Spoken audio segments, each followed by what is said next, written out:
Right. Hey, my last question today. Somebody asked me, are we living in the end times? Well, yes, we are. Now, a couple of perspectives. I think the problem with this question is, number one, what Western evangelicals mean by the end times has usually very little to do with what the Bible means by the end times. The end times actually began on the day of Pentecost.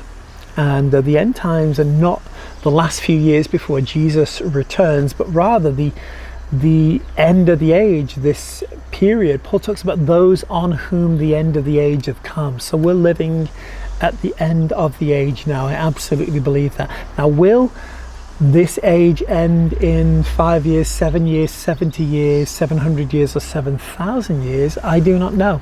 So how should our eschatology, how should our viewpoint of the end times affect how we live? I think it really should. But we should, one thing I know, this is the end of my age. I am 51. I intend to live to 121. But even then, that's not so long. So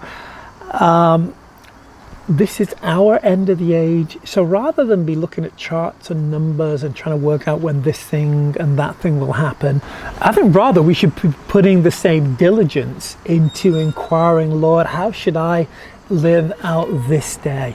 How should I live out this week? What's your plan for my life? How do I not be carried away by this wind and this doctrine and this little thing, but rather how should we now live?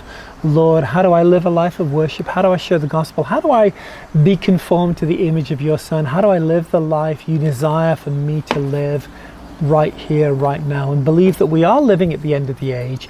And yet at the same time, we want to have this viewpoint that says, if Jesus is not coming back for another 500 years, I want to pass on a church, pass on the faith once received, pass on not a better faith, because it's the same faith, but I want to leave a church behind that's thriving and that's good. I want to leave on an inheritance for my children and my children's children in the Spirit.